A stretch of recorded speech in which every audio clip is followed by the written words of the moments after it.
good morning to a gentleman who's actively involved in the world of barbershop singing. He's a Brighton man. He works rather extensively with the Crawley group. So anyway, let's say a very good morning to Paul Wren. Good morning, Keith. Nice to have you with us because, in fact, Paul, you've come to tell us about a new record that's been produced by the Crawley Chordsmen. That's correct. Championship barbershop chorus of 1975 and 76. That's right. We've had 3 chorus competitions so far in this country, and the Crawley, in fact, won the first competition here at Brighton in 75, and again at Birmingham in 76. And in fact, this last year, 1977, we didn't in fact compete. You were telling me that although you live in Brighton, you prefer to sing with the Crawley group now because it's nearer for you. That's correct. I work up in Crawley and, in fact, travel up there every day, and it's just a matter of calling on the way home, so to speak. So what's behind the record and how did it come together? Well, it's the first record to be made by a single club in this country. In fact, 2 other clubs made a record between them last year, and the results they've had encouraged us to go ahead with a similar project, and particularly as this year our 2 club quartets, the Fortunaires and the Newtown Ringers, came away with the gold and silver medals in the national quartet competition. That's rather marvellous, really, because in fact it did all start in Crawley in this country, didn't it? It did, some 14 years ago in fact, and for 10 years it remained, or no, perhaps 8 years, it remained more or less just in Crawley, and then things started to spread, and today we have well over 30 clubs in the country. This record, which contains choruses, quartets, the whole range of barbershop music, yes. In fact, it's available now in the shops for the public. Yes. And it's on a label which is called Sadisc.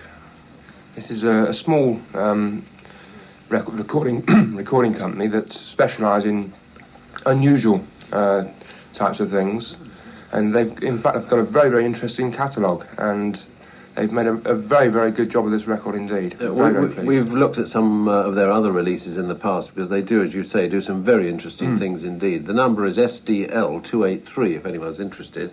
Maybe we should hear a track from it right now. Yes. Every chorus has got a song which all the members really enjoy singing more than any other, I think.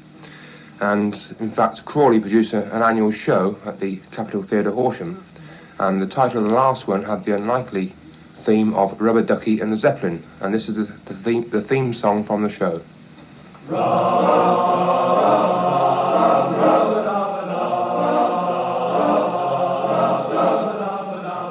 ducky, you're the one. You make my time lots of fun. Rubber ducky, I'm awfully fond of you.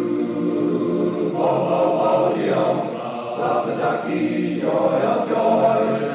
When I squeeze you, you make noise. Rubber ducky, you're my very best friend, it's true.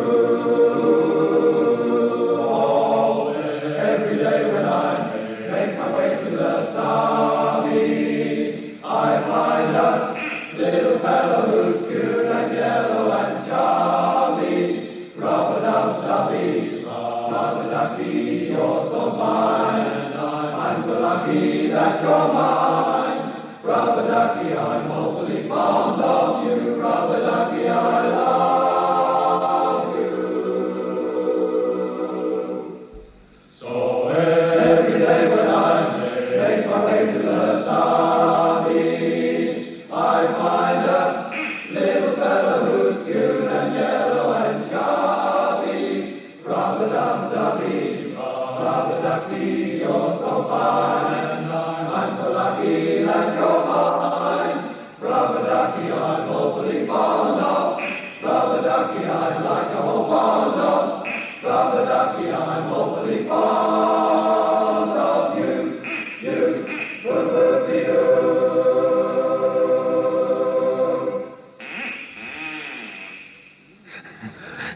Lovely sound there, Paul. Must have taken many, many hours of constant rehearsal to get that tight. Many hundreds of hours of rehearsing. That's very, very true. In fact, the recording was done over an entire day down at Bristol, Fry Hall at Keynsham, which is a hall which is acoustically suitable and away from any air routes, and it was very difficult to find. But we left the coach left Crawley bus station at 5:30 in the morning.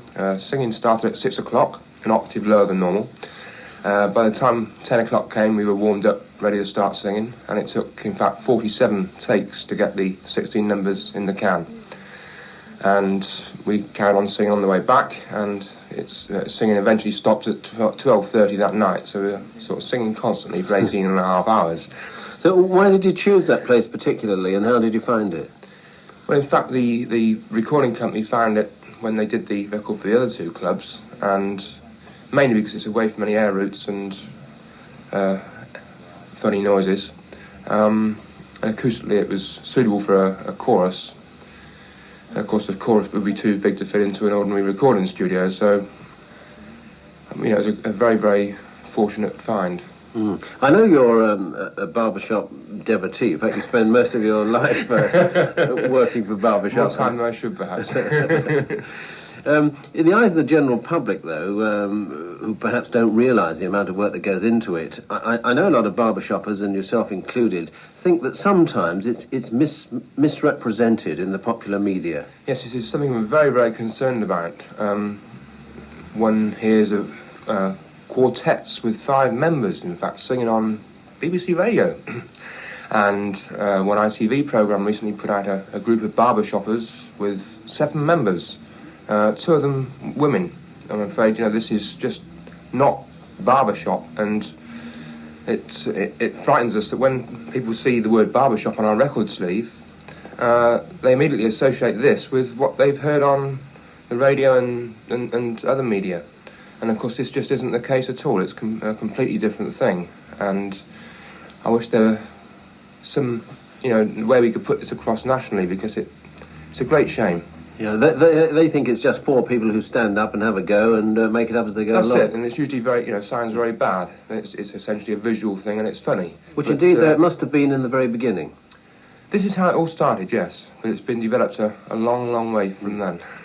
So what about all these intricate arrangements that you have, and how do you work to them? Well, we learn the notes originally from the music. Some of us use pianos or whatever to hit the notes, or if we can read the music, we read the music. But when you sing together with 3 other people, you tune the note in exactly. You sing with the diatonic scale as opposed to the well-tempered scale. So that means that the note you're singing doesn't exactly always correspond with the note on the piano, because it's tuned exactly. And the idea is to produce overtones so that you produce a full, rich sound. And in fact, the next number we'll hear, if you listen to the very last chord of that, you will hear a very high note. And this is produced not by any one person singing. It is an overtone. And it's a very powerful and strong note. I know you welcome anyone who might be interested to come along and join you, but what sort of qualifications do you look for to start with? Enthusiasm, basically, and the ability to sing in reasonable tune. Barbershop is a very natural hobby. The whole thing is based on a natural approach. You sing with your ears. You listen while you're singing, and your ear, you should in fact hear the pitch you've got to hit. There can be no mistake about it. If you're doing the job correctly, the other 3 parts are singing their part correctly. You hear your note and you come in exactly there. There's nowhere else. And it's an experience which is almost undescribable. So now, with all those national competitions that take place annually, the annual convention, and in fact the great success of the Crawley group that you've been telling us about, where's barbershopping going? We hope that more and more people will get involved. Essentially, it's there to preserve this unique style of music. One almost might say it's a musical form in its own right. Small changes are made constantly. More and more modern chords are allowed as the years go by, and of course, quartets being what they are, will start singing more modern arrangements, which is necessary if you're going to entertain somebody for 20 minutes, half an hour. You need to put out more than one just more than just one type of sound. So, you know, the style is developing the whole time. But it's got a long way to grow in this country yet. Well, good luck to it, and good luck to the record, by the way. Thank you. So what are you going to leave us with? Well, it's the one number the chorus managed to get up in the can the first time they sang it.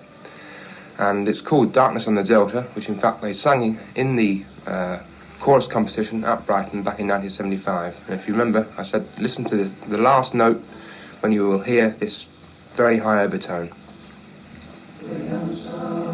When it's dark, that's where love will be. Take me to my hometown, someone waits for me. When it's darkness on the Delta, that's the time my heart is light. When it's darkness on the Delta, let me linger in the shelter of the night.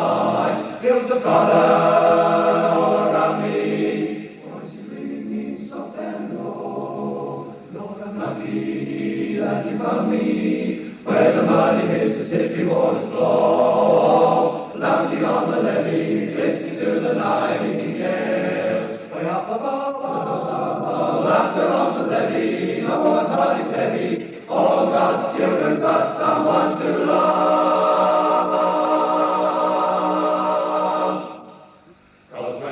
Darkness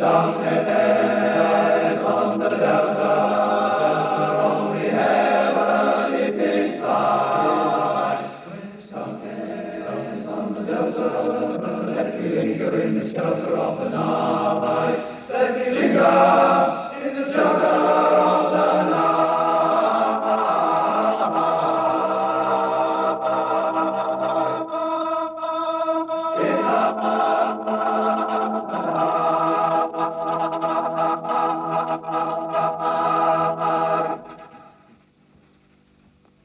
Well, our thanks to Paul Wren there for coming in to tell us about that new record, Double Gold, which is quality barbershop from the Crawley Chordsmen, and